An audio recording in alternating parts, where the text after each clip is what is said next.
27 দিন পর কারামুক্তির উচ্ছ্বাস চিত্রনায়িকা পরিমণির। হাতে মেহেদির লেখায় দিলেন নতুন বার্তা। রিমান্ডের অপব্যবহার হয়েছে পর্যবেক্ষণ উচ্চ আদালতের।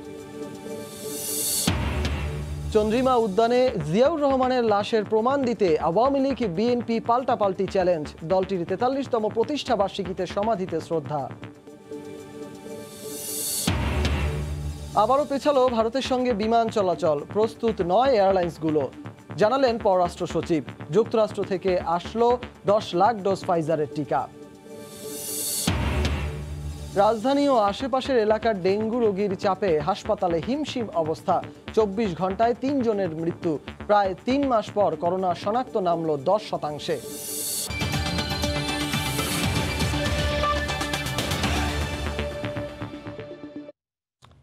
দেখছিলেন শিরোনাম, জনপদের সঙ্গে আছি আমি সজল মিত্র রিচার্ড। 27 দিন পর জামিনে মুক্তি পেলেন চিত্রনায়িকা পরিমণি। সকাল 9:30টায় কাশিমপুর কারাগার থেকে বের হন তিনি। গণমাধ্যমের সামনে কোনো কথা না বললেও হাত নেড়ে অভিবাদন জানিয়েছেন, ভক্তদের সঙ্গে মিলিয়েছেন হাত। তারা আইনজীবী বলছেন স্থায়ী মুক্তির জন্য আইনি লড়াই করবেন তারা। রিমান্ডে নির্যাতন করা হয়নি বলেও জানান তিনি। এদিকে বনানীতে ফেরার পরই তাকে বাড়ি ছাড়ার নোটিশ দেয়া হয়েছে বলে জানিয়েছেন পরিমণি। রাজিবুল হাসানকে সঙ্গে নিয়ে আফজাল হোসেনের রিপোর্ট। এই উচ্ছ্বাস 27 দিন পর কারামুক্তির। মুখে কিছু না বললেও ছাদ খোলা গাড়িতে হাত নেড়ে অভিবাদন জানিয়েছেন চিত্রনায়িকা পরিমণি। হাত মিলিয়েছেন ভক্তদের সাথে। মঙ্গলবার রাত 10টায় মুক্তির আদেশ পৌঁছায় কারাগারে। তখনই জেনেছেন সেই খবর। বুধবার আনুষ্ঠানিক প্রক্রিয়া শেষে সকাল 9:31 সাদা গাড়িতে চড়ে বের হন তিনি। সঙ্গে ছিলেন তার আইনজীবী ও আত্মীয় স্বজন। মুক্তির আগে তার আইনজীবী জানান, রিমান্ডে তাকে নির্যাতন করা হয়নি। স্থায়ী মুক্তির জন্য চালানো হবে আইনি লড়াই। চার্জশিট আসলে তার জামিন মঞ্জুরের পদক্ষেপ অবশ্যই গ্রহণ করব, জামিন যাতে পার্মানেন্ট হয়। রিমান্ডে কোনো নির্যাতনের কোনো অভিযোগ করেছেন? না। পরীর মুক্তির খবরে বুধবার সকাল থেকেই কারা ফটকের সামনে জড়ো হন তার ভক্তরা। এক নজর দেখার জন্য অপেক্ষা করেছেন ঘন্টার পর ঘন্টা। যখন জেলগেট থেকে বের হো তখন হাত নেড়ে ভক্তদের শুভেচ্ছা জানাইছে। সবার লোকে হ্যান্ডশিপ করলো, তারপরে গাড়ির উপরে দাঁড়ায় হেঁটে সেলফি নিল। আমার অনেক ভালো লাগে পরিমণিকে। আমার তার হাসিটা ভালো লাগে, তাকে ভালো লাগে। বেলা 1টার দিকে বনানীর বাসায় ফিরেন পরিমণি। সেখানেও ছিল উৎসুক জনতার ভিড়। তার আইনজীবী জানান, কারাগারে থাকায় মানসিকভাবে বিপর্যস্ত তিনি। এই মুহূর্তে যে মানসিকভাবে শারীরিকভাবে একটু সিক আছে, যার কারণে আপনাদের সঙ্গে আজ কথা বলবে না। গত 4 আগস্ট পরিমণিকে গ্রেফতার করে র্যাব। তার বিরুদ্ধে মাদক মামলা করে সংস্থাটি। এই মামলায় 3 দফায় 7 দিনের রিমান্ডে নেওয়া হয় তাকে। 3 বার জামিন চেয়ে না পেলেও 4র্থ দফায় নারী, অভিনেত্রী, অসুস্থ এই 3 বিবেচনায় জজ আদালত পরিমণিকে জামিন দেন। আফজাল হোসেন, সময় সংবাদ, গাজীপুর। এদিকে পরিমণির ক্ষেত্রে রিমান্ডের অপব্যবহার হয়েছে বলে মন্তব্য করেছেন দেশের উচ্চ আদালত। বলেছেন, তৃতীয় রিমান্ডের কোনো প্রয়োজন ছিল না। তদন্ত কর্মকর্তা জিজ্ঞাসাবাদের আবেদন করবেন আর বিচারক তা মঞ্জুর করবেন, এটা সভ্য সমাজে হতে পারে না। রিমান্ডের বৈধতা চ্যালেঞ্জ করে একটি বেসরকারি মানবাধিকার সংগঠনের আবেদনের শুনানিতে এ মন্তব্য করেন হাইকোর্টের একটি দ্বৈত বেঞ্চ। মাদক মামলায় গ্রেফতারের পর 3 দফায় 7 দিনের রিমান্ডে ছিলেন পরিমণি। রিমান্ড চাওয়া হয়েছিল 19 দিন। গ্রেফতারের পর প্রথম দফায় 5 আগস্ট 4 দিনের রিমান্ড হয় তার। 5 দিন পর আবারও নেওয়া হয় 2 দিনের রিমান্ডে। এরপর পাঠানো হয় কারাগারে। জেল থেকে আদালতে হাজির করে 19 আগস্ট তৃতীয় দফায় আবারও নেওয়া হয় 1 দিনের রিমান্ডে। ঘন ঘন রিমান্ডে নেওয়ার বৈধতা নিয়ে তাই হাইকোর্টের দ্বারস্থ হন বেসরকারি মানবাধিকার সংগঠন আইন ও সালিশ কেন্দ্র, যার শুনানি হয় বুধবার। শুনানিতে আদালত বলেন, পরিমণির ক্ষেত্রে রিমান্ডের অপব্যবহার হয়েছে। আদালত বলেছেন, তৃতীয় দফার রিমান্ডের কোনো প্রয়োজনই ছিল না। তদন্ত কর্মকর্তা জিজ্ঞাসাবাদের আবেদন করবে আর বিচারক তা মঞ্জুর করবে, এটা সভ্য সমাজে হতে পারে না। কোর্ট বলেছেন যে তৃতীয় দফায় রিমান্ডের নেওয়ার কোনো প্রয়োজন ছিল না। এই ধরনের রিমান্ড এই সভ্য সমাজে চলতে পারে না। আদালত এও বলেছেন, পরিমণির রিমান্ডের আবেদন, বিচারকের আদেশ এবং মামলার সর্বশেষ অগ্রগতি জানতে চাওয়া হবে। রিমান্ড কেন তৃতীয় দফায় নেওয়া হলো, বা টোটাল 19 দিনের মধ্যে কেন 7 দিন কোন আইন বলে রিমান্ড দিয়েছেন, সেই ক্ষেত্রে আমরা হাইকোর্টের যে নজিরগুলো আছে, হাইকোর্টের যে রায়টা আছে এবং অ্যাপিলেট ডিভিশন সেই রায়টা যে দিয়েছিল সেইটা যেটা এখানে পান্না স্যার বলেছেন। কোনো আসামিকে কিভাবে জিজ্ঞাসাবাদ করা হবে তার একটি গাইডলাইন করে দিয়েছেন দেশের উচ্চ আদালত, কিন্তু রিমান্ডের ক্ষেত্রে তা মানতে দেখা যায় না। চিত্রনায়িকা পরীমনিকে দফায় দফায় রিমান্ডে নেওয়ার পর আবারও আলোচনায় আসে উচ্চ আদালতের এই নীতিমালা। আফজাল হোসেন, সময় সংবাদ, ঢাকা। প্রধানমন্ত্রী শেখ হাসিনা বলেছেন জিয়াউর রহমান ৭৫-এর ১৫ই আগস্টের খুনিদের পুরস্কৃত করেছিলেন, আর বেগম খালেদা জিয়া আরেক ধাপ এগিয়ে গিয়ে ভোটারবিহীন নির্বাচনের মাধ্যমে বঙ্গবন্ধুর খুনি কর্নেল রশিদকে মহান জাতীয় সংসদে নিয়ে এসেছিলেন। একাদশ জাতীয় সংসদের ১৪দশ অধিবেশনে প্রয়াত সংসদ সদস্য অধ্যাপক আলী আশরাফের মৃত্যুতে আনা শোক প্রস্তাবের ওপর আলোচনায় অংশ নিয়ে প্রধানমন্ত্রী কথা বলেন। আমরা একজন দক্ষ সংসদ সদস্যকে হারিয়েছি, যিনি একজন প্রবীণ সংসদ সদস্য হিসেবে অনেক নবীন সংসদ সদস্যদের তিনি ট্রেনিং দেওয়া বা বুদ্ধি পরামর্শ দেওয়া সেটাও তিনি দিয়েছেন। সবচেয়ে দুর্ভাগ্যের বিষয় হলো যে তিনি যে এলাকা থেকে নির্বাচন করতেন, এই চান্দিনা এলাকা, সেখানে জাতির জনক বঙ্গবন্ধু শেখ মুজিবুর রহমানের যে খুনি কর্নেল রশিদ তার বাড়ি। ১৯৯৬ সালের ১৫ই ফেব্রুয়ারি বাংলাদেশে একটা নির্বাচন হয়, একটা ভোটারবিহীন নির্বাচন।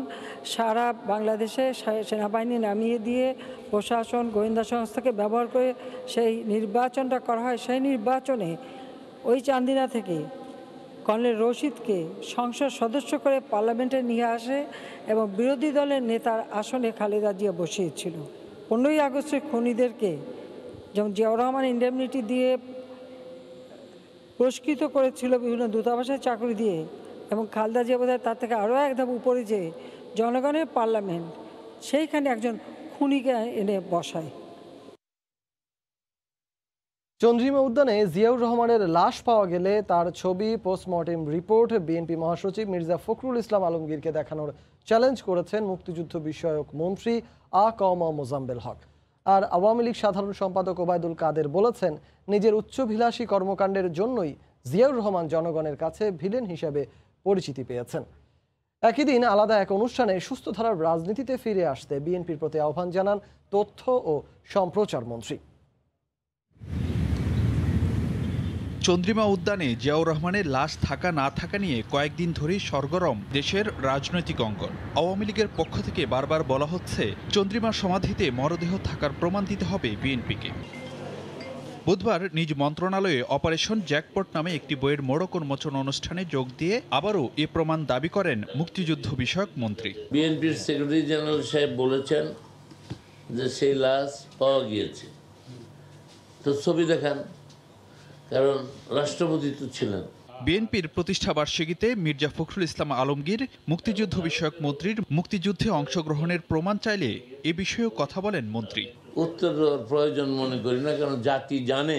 স্থায়ী কমিটির সদস্য নজরুল ইসলাম খান, যিনি আমার অধীনে যুদ্ধ করেছে, ওনাকে আমি জিজ্ঞেস করার জন্য বলবো। হাসান উদ্দিন সরকার এখনো বিএনপির প্রেসিডেন্ট গাজীপুর জেলার, ওনাদেরকে জিজ্ঞেস করে নিলে আমি খুশি হব। একই দিন নিজের সরকারি বাসভবনে ব্রিফিংয়ে আওয়ামী লীগ সাধারণ সম্পাদক বলেন, জিয়াউর রহমান নিজের কর্মকাণ্ডের কারণেই বিতর্কিত হয়েছেন। বিএনপির প্রতিষ্ঠাতা জেনারেল জিয়াকে আওয়ামী লীগ কখনো বিতর্কিত করেনি। উচ্চাভিলাষী এবং অপরিণামদর্শী কর্মকাণ্ডের দ্বারা জিয়া নিজেই ভিলেন হিসেবে জনগণের কাছে প্রতিষ্ঠিত হয়েছেন। এদিকে রাজধানীতে এক অনুষ্ঠানে যোগ দিয়ে তথ্য ও সম্প্রচার মন্ত্রী জঙ্গিবাদ ও সন্ত্রাসবাদের রাজনীতি ছেড়ে বিএনপিকে সুস্থ ধারার রাজনীতিতে ফিরে আসার আহ্বান জানান। বিএনপির প্রতিষ্ঠা বার্ষিকীতে আমি বিএনপিকে অভিনন্দন জানাই। বিএনপি যে এতদিন ধরে যে অপরাজনীতি, জঙ্গি আশ্রয়ী রাজনীতি, সন্ত্রাসী রাজনীতি নির্ভর যে রাজনীতি করে আসছিল, আজকের প্রতিষ্ঠা বার্ষিকীতে আমাদের প্রত্যাশা থাকবে সেই রাজনীতি থেকে বেরিয়ে আসবে। শিগগিরই মূল নকশা অনুযায়ী সংসদ ভবনের আশপাশ থেকে সব কবর সরিয়ে নেওয়া হবে বলে জানান সরকারের মন্ত্রীরা। ফারুক ভূঁইয়া, রবিন, সময় সংবাদ, ঢাকা। এদিকে জিয়াউর রহমানের লাশ নিয়ে কথা বলার আগে মুক্তিযুদ্ধ বিষয়ক মন্ত্রীকে মুক্তিযুদ্ধে অংশ নেয়ার প্রমাণ দিতে বললেন বিএনপি মহাসচিব মির্জা ফখরুল ইসলাম আলমগীর। দলের প্রতিষ্ঠা বার্ষিকী উপলক্ষে জিয়াউর রহমানের সমাধিতে শ্রদ্ধা জানিয়ে কথা বলেন মির্জা ফখরুল। বিএনপি নেত্রীকে মুক্ত করাই এখন দলের সবচেয়ে বড় চ্যালেঞ্জ বলেও মন্তব্য করেন তিনি। সাম্প্রতিক সময়ে রাজনৈতিক অঙ্গনে আলোচনার কেন্দ্রবিন্দু জিয়ার সমাধিতে লাশ আছে কি নেই সেই প্রশ্ন। বিএনপির প্রতিষ্ঠার ৪৩তম বার্ষিকীর দিনেও একই ইস্যুতে পাল্টাপাল্টি বক্তব্যে জড়িয়েছে দেশের প্রধান দুই রাজনৈতিক দল। দলের প্রতিষ্ঠাতা জিয়ার সমাধিতে শ্রদ্ধা জানাতে আসেন মহাসচিব সহ সিনিয়র নেতারা। এ সময় গণমাধ্যমের প্রশ্নের জবাবে মির্জা ফখরুল বলেন, জিয়ার মাজার ইস্যুতে ক্ষমতাসীনদের বক্তব্য দুঃখজনক। প্রশ্ন তোলেন মুক্তিযোদ্ধা মন্ত্রীর মুক্তিযুদ্ধ করা নিয়েও। নিকৃষ্ট রুচিতে বাঁধে। এটা জাতির দুর্ভাগ্য যে আজকে স্বাধীনতার ঘোষক বীর উত্তম শহীদ প্রেসিডেন্ট জিয়াউর রহমানের সম্পর্কে এই ধরনের কথা বলা হয়। এটা দুর্ভাগ্য ছাড়া আর কিছু না। উনাকে উনার চ্যালেঞ্জকে নিজেকে গ্রহণ করতে বলেন। উনি মুক্তিযোদ্ধা ছিলেন, ওটা উনি প্রমাণ করুন। Let him prove that he was A freedom fighter. শান্তিপূর্ণ কর্মসূচিতে সরকার বাধা দিচ্ছে ও বেগম জিয়াকে বন্দী করে রাখা হয়েছে বলেও অভিযোগ করেন মির্জা ফখরুল ইসলাম। দেশনেত্রী বেগম খালেদা জিয়া তার বিরুদ্ধে মিথ্যা মামলার কারণে তিনি আজকে কারাবন্দী হয়ে আছেন। এখন বিএনপির সামনে সবচেয়ে বড় চ্যালেঞ্জ, সেই চ্যালেঞ্জ হচ্ছে দেশে গণতন্ত্রকে পুনরুদ্ধার করা এবং গণতন্ত্রের আপসী নেত্রী দেশনেত্রী বেগম খালেদা জিয়াকে মুক্ত করা। এদিকে বিএনপির কর্মসূচিতে কোনো বাধা দেওয়া হয়নি বলে জানিয়েছেন পুলিশের ঊর্ধ্বতন কর্মকর্তারা। বিএনপি বা যারা এখানে এসেছেন শ্রদ্ধা জানাতে, তারা কিন্তু বাধাহীনভাবে এখানে প্রবেশ করেছেন। তারা তাদের কর্মসূচি যথাযথভাবে সম্পূর্ণ করে তারা চলে গেছেন। একই দিন প্রতিষ্ঠাবার্ষিকী উপলক্ষে নয়াপল্টনে দলের কেন্দ্রীয় কার্যালয়ে হেলথ সেন্টারের উদ্বোধন করেন বিএনপি মহাসচিব। আহমেদ সালেহীন, সময় সংবাদ, ঢাকা। দুদফায় পেছালো করোনা পরিস্থিতিতে বাংলাদেশ ভারত বেসামরিক বিমান চলাচল। আজ আন্তঃমন্ত্রণালয় সভা শেষে পররাষ্ট্র সচিব সময় সংবাদকে জানান, করোনায় স্বাস্থ্য প্রোটোকল এবং এয়ারলাইন্সগুলোর প্রস্তুতি সম্পন্ন না হওয়ায় ৩রা সেপ্টেম্বরে শুরু হচ্ছে না দু প্রতিবেশী রাষ্ট্রের বিমান চলাচল। তবে আগামী সপ্তাহের মধ্যেই চালু হওয়ার আশা প্রকাশ করেন তিনি। এদিকে যুক্তরাষ্ট্র থেকে দেশে এসেছে ফাইজারের ১০ লাখ ডোজ টিকা। ভারত বাংলাদেশে করোনা মহামারীর প্রকোপ কমতে শুরু করলে গত ৪ আগস্টে সীমিত পরিসরে ফ্লাইট শুরুর জন্য দেশটিকে চিঠি দেয় ঢাকা। ২২ আগস্ট বিমান চালুর কথা ঢাকা নিশ্চিত করলেও ভারতের স্বাস্থ্য মন্ত্রণালয়ের ছাড়পত্র না মেলায় পিছিয়ে যায় তারিখ। ২৮ আগস্ট দেশটির বেসামরিক বিমান পরিবহন মন্ত্রণালয়ের এক বিজ্ঞপ্তিতে জানানো হয়, সেপ্টেম্বরের ৩ তারিখে শুরু হবে যাত্রী পরিবহন। এক্ষেত্রে দুই দেশের যাত্রীরা বাংলাদেশ বা ভারতে অবতরণের পর তৃতীয় কোনো দেশে যেতে পারবেন না। দেশটি কলকাতা, চেন্নাই, দিল্লি ৩টি রুটে সপ্তাহে ৭টি ফ্লাইট প্রাথমিকভাবে চালু করবে। ওরা একটু সময় নিয়েছে, তো রিসেন্টলি আমাদেরকে জানিয়েছে তাদের নাম্বার অফ ফ্রিকোয়েন্সিসটা জানিয়েছে, দিল্লি, চেন্নাই এবং কলকাতা। আর ওরা বোধহয় 7টা ফ্লাইট অপারেট করতে চায়। বুধবার এ বিষয়ে আন্তঃমন্ত্রণালয় সভা শেষে পররাষ্ট্র সচিব সময় সংবাদকে জানান, ভারতের শর্ত অনুযায়ী স্বাস্থ্যবিধি মেনে যাত্রী পরিবহনের জন্য প্রস্তুতিতে আরও সময় লাগবে। ৩ তারিখের ডেটটা হয়তো পারা যাবে না, তারপরেও যত শীঘ্র সম্ভব, হয়তো ম্যাক্সিমাম 7 দিন লাগতে পারে। এয়ারলাইন্সের প্রিপারেশন এসেছে, আমাদের নিজস্ব কিছু প্রিপারেশন আছে, বিশেষ করে যে হেলথ প্রোটোকলের যে ব্যাপারগুলো আছে সেগুলো দুই দেশে যদি আইডেন্টিক্যাল করতে হয় তাহলে একটু সময় লাগবে। দেশে করোনার দ্বিতীয় ঢেউ শুরুর পর গত ১৪ এপ্রিল বাংলাদেশ থেকে সব ধরনের আন্তর্জাতিক ফ্লাইট স্থগিত করা হয়। এদিকে হযরত শাহজালাল আন্তর্জাতিক বিমানবন্দরে আমেরিকা থেকে ফাইজারের ১০ লক্ষ ডোজ করোনা টিকা দেশে এসে পৌঁছেছে। শাকিলা শারমিন, সময় সংবাদ, ঢাকা। এদিকে প্রায় ৩ মাস পর দেশে করোনা শনাক্তের হার 10% নেমেছে। একদিনে মারা গেছেন ৭৯ জন। ৩০,২৯৪ জনের নমুনা পরীক্ষায় শনাক্ত হয়েছেন ৩,০৬২ জন। স্বাস্থ্য অধিদপ্তর জানায় ২৪ ঘন্টায় সবচেয়ে বেশি মারা গেছেন ঢাকা বিভাগে ২৮ জন। ঢাকার বাইরে চট্টগ্রামের দাপট দেখাচ্ছে মহামারী করোনা। চট্টগ্রাম বিভাগে মারা গেছেন ২৩ জন। এছাড়া রাজশাহী ও সিলেটে মারা গেছেন ৮ জন করে। স্বাভাবিক অবস্থায় ফিরতে শুরু করেছে হাসপাতালগুলোর চিকিৎসা কার্যক্রম।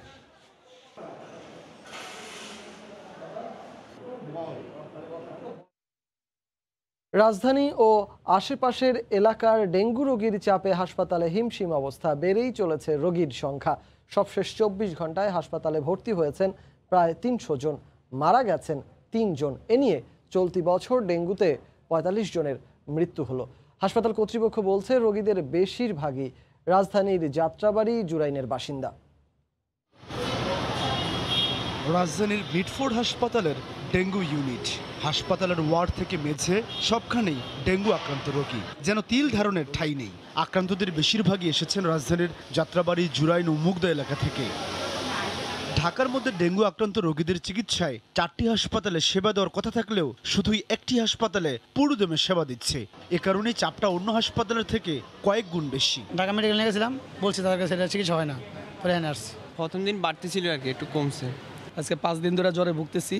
যারা আক্রান্ত হয়েছেন তাদের সবার অভিযোগ সিটি কর্পোরেশনের দিকে। অন্যদিকে ডাক্তাররা জানালেন তাদের হিমশিম অবস্থার কথা। যদিও সিটি কর্পোরেশন থেকে মশা নিধক ঔষধ ছিটানো হচ্ছে, কিন্তু এটা প্রয়োজনের তুলনায় মনে হচ্ছে যে অনেকটা অপ্রতুল। 5 ব্যাগ দেওয়া হয়েছে, আরো 4 ব্যাগ লাগবে। তার প্লাটিলেট যদি 35,000 থেকে আর কমে 20,000-এর নিচে চলে আসে, তাহলে রক্ত দেওয়ার জন্য বলছে।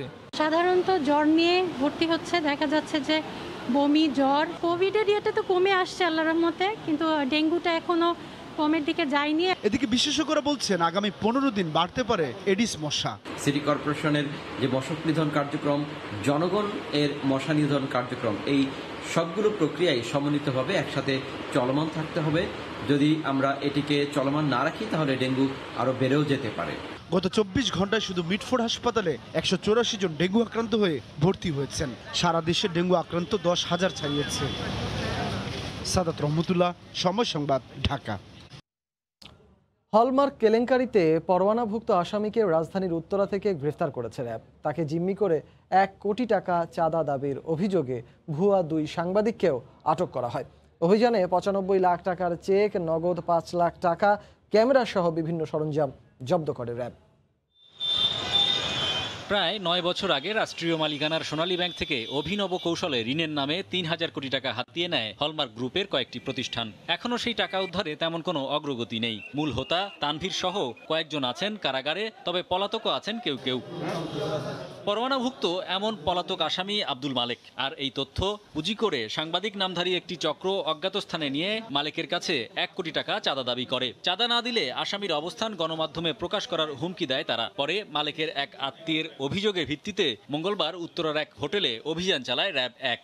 ভিকটিমের আত্মীয় স্বজন জানায় যে যারা অপহরণ করেছে, অপহরণকারী চক্র কোটি টাকা দাবি করছে।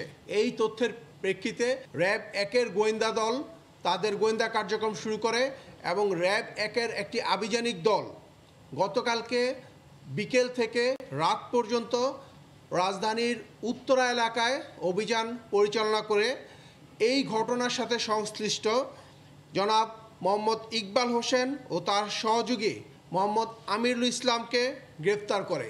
আটক ইকবাল চক্রের মূল হোতা হলেও সাংবাদিক পরিচয়ে চাঁদাবাজির চক্রে 10-15 জন সক্রিয় বলে জানায় র্যাব। অনৈতিকভাবে বিভিন্ন মানুষকে ব্ল্যাকমেল করেছে, বিভিন্ন অনৈতিক কার্যক্রমে কাউকে লিপ্ত করে ছবি তুলে ব্ল্যাকমেল করেছে। এই 2 জন সহ যেই 10 থেকে 15 জনের আমরা যে তথ্য পেয়েছি, তাদের বিরুদ্ধে আমরা বেশ কিছু তথ্য পেয়েছি এবং আমরা তাদের বিরুদ্ধে অভিযান পরিচালনা করব। গ্রেপ্তার হওয়া হলমার্ক কেলেঙ্কারি মামলার পলাতক আসামি মালেককেও পুলিশে সোপর্দ করা হবে বলে জানানো হয়। হরিপদ সাহা, সময় সংবাদ, ঢাকা। চট্টগ্রামে বরখাস্তকৃত ওসি প্রদীপের বিরুদ্ধে অবৈধ সম্পদ অর্জনে দুদকের করা মামলার চার্জশিট আমলে নিয়েছেন আদালত। একই সঙ্গে প্রদীপের জামিন নামঞ্জুরের পাশাপাশি এই মামলার অপর আসামি স্ত্রী চুমকি পলাতক থাকায় আদালত তার বিরুদ্ধে গ্রেফতারি পরোয়ানা জারি করেছেন। নূর জামাল আতিকের ক্যামেরায় বিস্তারিত জানাচ্ছেন কমল দেব। বুধবার দুপুরে পুলিশের কড়া পাহাড়ে বরখাস্তকৃত ওসি প্রদীপ দাসকে চট্টগ্রাম কেন্দ্রীয় কারাগার থেকে আদালতে নিয়ে আসা হয়। দুর্নীতি দমন কমিশন চট্টগ্রাম 2-এর সহকারী পরিচালক মোহাম্মদ রিয়াজউদ্দিন গত 26 জুলাই আদালতে দেওয়া চার্জশিটে 49,58,957 টাকা সম্পদের তথ্য গোপন করে মিথ্যা তথ্য দেওয়া এবং 2,35,58,417 টাকার জ্ঞাত আয় বহির্ভূত সম্পদ অর্জন ও অন্যকে স্থানান্তরের অভিযোগ আনেন প্রদীপ ও চুমকির বিরুদ্ধে। শুনানি চলাকালে প্রদীপের জামিনের আবেদন জানালে তা নামঞ্জুর করা হয়। আমাদের তদন্তে এই আসামির বিরুদ্ধে জ্ঞাত আয় বহির্ভূত সম্পদ অর্জন, সম্পদের তথ্য গোপন, মানি লন্ডারিং করেছে এবং তার ক্ষমতার ব্যবহার করেছে, ডিটেলস আমরা উল্লেখ করেছি। স্যার সেটা বিবেচনা করে মামলা আমল গ্রহণ করেছে এবং আসামির জামিন চেয়েছিল, জামিনটা নামঞ্জুর করা হয়েছে। গত বছরের 23 আগস্ট দায়েরকৃত এই মামলার অভিযোগপত্রে মোট 29 জনকে সাক্ষী রাখা হয়েছে। তবে এই চার্জশিট শুনানিতে প্রদীপের আইনজীবীরা দাবি করেন এই ঘটনার সাথে প্রদীপের কোনো সম্পৃক্ততা নেই। যে অভিযোগ আছে চার্জশিট এবং এফআইআরে, ওখানে ডাইরেক্টলি প্রদীপ দাসের বিরুদ্ধে কোনো অভিযোগ নাই। এটা ওনার ওয়াইফ যা আছে, ওয়াইফ থেকে তো আমাদের কথা হচ্ছে ওর বাবা দিয়েছে, ওর হিন্দুরা তো যৌতুক হিসাবে মেয়েকে দিতেই পারে, সুতরাং তাকে 14-9 থেকে কাস্টডিতে আছে, বছরের কাছাকাছি, ওনাকে জামিন দেওয়া উচিত। কক্সবাজারে অবসরপ্রাপ্ত মেজর সিনহা মোহাম্মদ রাশেদ খানকে হত্যার অভিযোগে মামলা হলে তৎকালীন টেকনাফ থানার ওসি প্রদীপ দাস আদালতে আত্মসমর্পণ করেন। এরপর থেকে প্রদীপ কারাগারে রয়েছে। শুনানি শেষে কড়া নিরাপত্তার মধ্যে প্রদীপকে চট্টগ্রাম কেন্দ্রীয় কারাগারে নিয়ে যাওয়া হয়। কমল দে, সময় সংবাদ, চট্টগ্রাম। অতিবৃষ্টি আর উজান থেকে নেমে আসা ঢলে যমুনার পানি বেড়ে টাঙ্গাইল, সিরাজগঞ্জ ও বগুড়ার নদী তীরবর্তী এলাকার নিম্নাঞ্চল প্লাবিত হয়েছে। প্রতিদিনই বাড়ছে পানিবন্দী মানুষের সংখ্যা। যমুনার পাশাপাশি বিভিন্ন নদীর পানি বিপদসীমার ওপর দিয়ে প্রবাহিত হয়ে বন্যা কবলিত হচ্ছে নতুন নতুন এলাকা। সহায়তা ঠিকমতো না পেয়ে দুর্বিষহ জীবন কাটছে বানভাসীদের। জেলা প্রতিনিধিদের পাঠানো তথ্য ও ছবি নিয়ে রিপোর্ট। দেখে মনে হতে পারে নদীর স্রোত, কিন্তু এটা আসলে বানের পানি। তলিয়ে গেছে এলাকার রাস্তা আর জমি, পানির মধ্যে ভাসছে বাড়িঘর, নৌকাই এখন যাতায়াতের সঙ্গী। ভারী বৃষ্টি আর উজানের ঢলে অস্বাভাবিকভাবে বৃদ্ধি পেয়েছে যমুনার পানি। এতে টাঙ্গাইল, সিরাজগঞ্জ ও বগুড়ার বিভিন্ন এলাকা বানের পানিতে বিপর্যস্ত। বন্যা কবলিত টাঙ্গাইলের 6টি উপজেলা। চরম দুর্ভোগে সিরাজগঞ্জ জেলার 5 উপজেলার লক্ষাধিক মানুষ।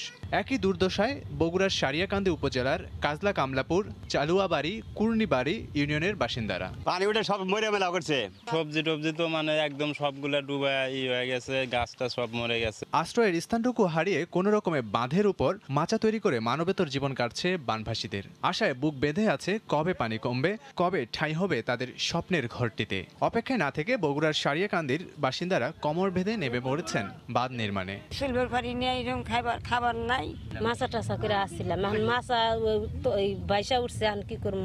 শুকনো খাবারের পাশাপাশি বন্যা দুর্গত এলাকায় দেখা দিয়েছে বিশুদ্ধ পানির সংকট। দীর্ঘদিন হয়ে গেলেও এখনো কোনো সহায়তা পাচ্ছেন না এলাকাবাসী। বাড়ি আসলে সেটা ভেঙে গেছে, নদীর গর্ভে গেছে, পাক করার জায়গার মতো পরিস্থিতি নেই। অসময়ের এমন বন্যায় চরম দুশ্চিন্তায় দিন কাটছে বন্যা কবলিত মানুষদের। প্রতিদিনই নতুন নতুন এলাকা প্লাবিত হচ্ছে। লাবিব হাসান, সময় সংবাদ। পদ্মা সেতু এড়িয়ে মাঝির কান্দিতে নতুন ফেরিঘাট সপ্তাহ পেরোলেও চালু করা যায়নি। তীব্র স্রোত আর নাব্য সংকটই এর কারণ দাবি সংশ্লিষ্টদের। এতে 14 দিন ধরে দুর্ভোগে থাকা ফেরিঘাট ব্যবহারকারীরা ক্ষোভ প্রকাশ করেছেন। বিস্তারিত নাসির উদ্দিন উজ্জ্বলের রিপোর্টে আর ছবি তুলেছেন আবু সাইদ। প্রবল স্রোতের কারণ দেখিয়ে দেশের গুরুত্বপূর্ণ শিমুলিয়া বাংলাবাজার ফেরি সার্ভিস 14 দিন ধরে বন্ধ রেখেছে বিআইডব্লিউটিসি। পরে পদ্মা সেতু এড়িয়ে মাঝির কান্দিতে তৈরি করা হয় নতুন ঘাট, কিন্তু সপ্তাহ পেরুলেও চালু করা যায়নি। দীর্ঘ সময় ধরে ফেরি সার্ভিস বন্ধে ক্ষুব্ধ এই নৌপথে যাতায়াতকারীরা। গেছেবার নদীতে অনেক ছিল স্রোত, কিন্তু তার থেকে এই বছর স্রোত অনেক কম। তারপরেও দেখা যাচ্ছে ফেরিগুলা মানে চলতেছে না, বন্ধ করে রাখছে। আর এই ফেরি বন্ধ থাকার কারণে ঘাটে দেখা যায় লোকজন যা আসতো এখন সেগুলো আসতেছে না, দোকানপাট ইত্যাদি ঠিক আছে সবগুলো দেখা যায় ইন টোটাল বন্ধ হয়ে গেছে। অনেক মানুষ জানে ফেরিঘাট চালু, আয়া তারা দুর্ভোগে পড়ছে, পড়ার পর অনেক কষ্ট, তাই দেখ ফেরি বন্ধ, তারা পারাপার হইতে পারতেছে না। বুধবার নতুন ঘাট দিয়ে পরীক্ষামূলক ফেরি চালুর উদ্যোগ নেওয়া হলেও সফল হয়নি। সংশ্লিষ্টরা বলছেন ঘন্টায় ঘন্টায় নদীর রূপ বদলে যাচ্ছে। মঙ্গলবার লৌহজং টার্নিং পয়েন্টে পানির গভীরতা 12 ফুট থাকলেও বুধবার পানির গভীরতা দাঁড়ায় 5 ফুটে।